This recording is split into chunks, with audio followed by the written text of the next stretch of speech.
ada beberapa hal penting. Mungkin yang saya bisa buka dua poin saja ya.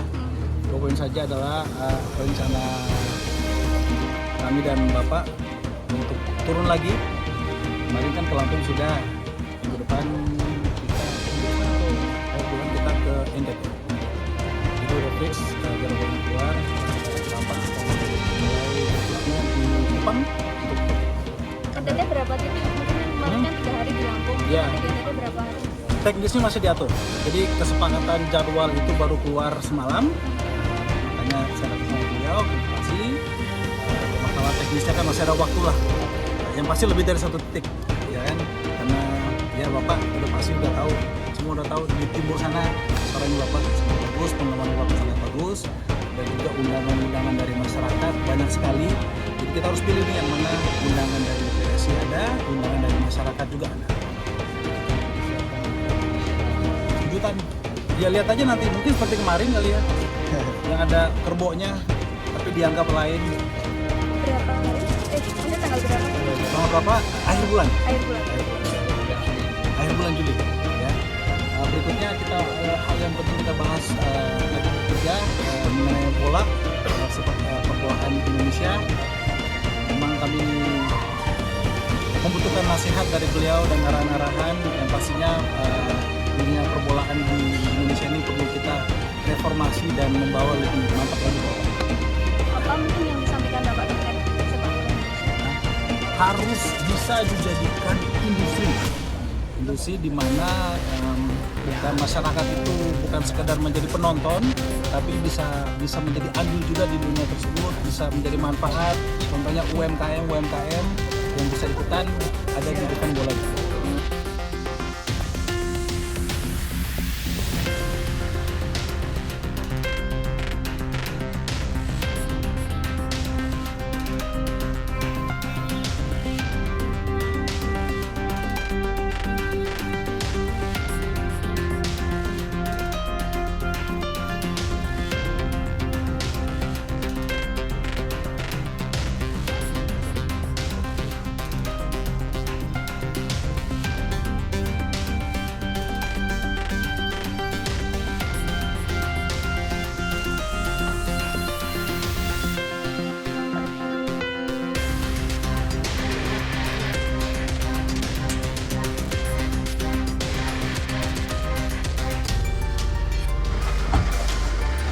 Iya Pak.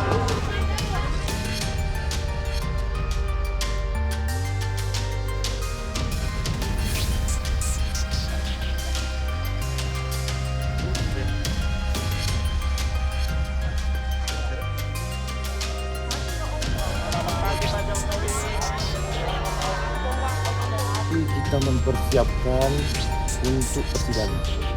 Ya, saksi-saksi tentunya harus siap betul bahwa apa yang menjadi keterangan itu mengalir seperti biasa, dan tentunya beliau semua teman-teman Bapak kompak untuk memberikan keterangan yang lebih tepat, dan tentunya apa yang memberikan keterangan itu sampai pengadilan itulah yang akan kita sampaikan bahwa ini kan kita lihat betul-betul terjadi story dewan yang ditata rapi seolah-olah Pak Jokowi adalah seorang yang tidak berpihak lah, biasa palsu lah.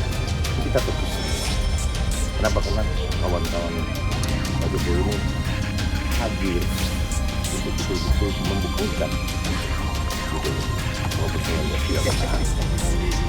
Begitu kali itu. Ya. Teman Pak Rono tadi saya sama dulu Pak Bapak, nah saya juga adalah Pak Bapak, Pak Rono. Jadi intensif saja biar agar tidak terlalu kuat. Apa yang paling penting adalah kenyataannya harus disampaikan orang. Terjadi memang melakukan secara politis. Kita akan sampaikan bahwa ini kan masalah sederhana.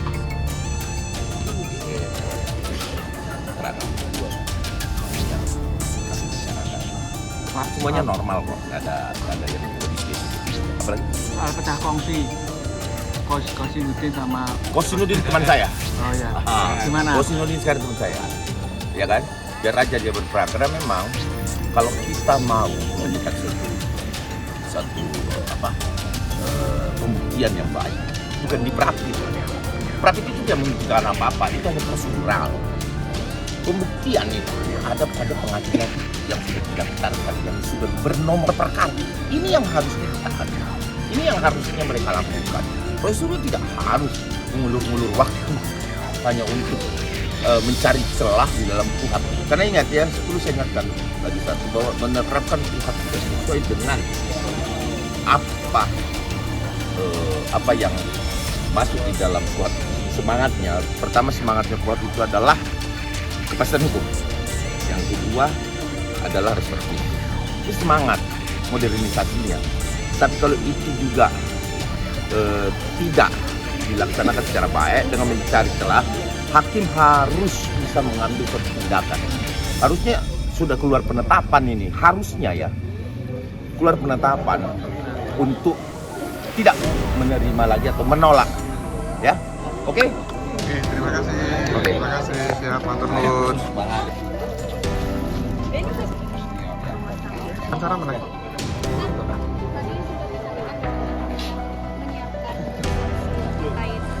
Ya, kita memastikan ya saksi-saksi ini bisa hadir semua tanpa terkecuali dari beberapa yang diperiksa oleh kepolisian. Bahwa kemudian saksi-saksi ini kita pastikan hadir itu dulu, kita cek kesehatannya, terus kemudian membernya, pengingatnya ketika dia di BAP seperti apa, kan itu. Ini kan udah hampir 1 tahun ya, lebih ya. 1 tahun itu perlu kita cross check kembali. Yang kita pastikan adalah apa yang konsisten pada apa yang sudah disampaikan. Intinya gini, kan ini pengulangan saja, dan ini kan orang-orang tua semua. Sehingga kita memastikan kesehatan juga baik, semuanya baik untuk bisa hadir di persidangan. Artinya kita fight. Kita juga sudah menantikan dan Bapak juga sudah tidak sabar untuk bisa hadir. Berapa yang disiapkan? 15 untuk angkatan Pak Jokowi ya, Bapak Jokowi itu 14 sampai 15 kuliah ya. Teman kuliah semua dari UGM, dari fakultas yang sama, lulus tahunnya sama, dan teman satu kelas. Bahkan teman yang dikirim ke Aceh bareng. Tapi beliau 6 tahun, Mas Prono, terus Bapak Isi Joko Widodo 2 tahun. Itu semua yang akan kita lakukan. Artinya biar masyarakat juga tahu bahwa kebohongan-kebohongan ini udahlah, selesaikanlah, berhentilah. Sudah jangan bermain-main bahwa orang lain itu berdosa, Anda lebih mulia dari orang lain. Yang mulia itu cuma Allah. Nggak ada itu, nggak ada urusan. Intinya kita perang dengan kebohongan, lawan hoax, karena ini adalah kejahatan kekerasan verbal yang dilakukan itu. Pak Jokowi memalsukan lah, teman-temannya palsu lah, ini kan hal yang tidak beradab. Hal yang tidak beradab yang memang harus kita sampaikan kepada publik. Ya kan, saya rasa sebenarnya ini sederhananya gampang. UGM selesai, kemudian saksi-saksi selesai, Fuslap selesai, semuanya selesai. Apalagi? Sebenarnya itu sudah cukup. Tetapi ini diglorifikasi, terus dimainkan, seolah-olah publik harus merasa ragu dengan Pak Jokowi. Itu yang inti daripada permainan yang saya anggap pelanggaran hukum. Harus diproses dong. Dan jangan mengulur-ulur waktu. Kali lagi, proses mengulur-ulur waktu kok itu. 15 itu yang meminta Pak Jokowi sama Bukan Pak Jokowi, beliau. Ya, ini yang paling penting. Bahwa semua saksi yang diperiksa itu inisiatif teman-teman Pak Jokowi. Tidak ada Pak Jokowi, ini orangnya seperti inilah. Di rumah, mungkin orang datang, masyarakat yang kangen, masyarakat yang ini. bersua dengan Pak Jokowi dan ingin menjabat tangannya, mungkin pada saat jadi presiden dan kita jadi presiden agak susah dan lain sebagainya. Nah sekarang lah saatnya Pak Jokowi menyapa itu. Ya.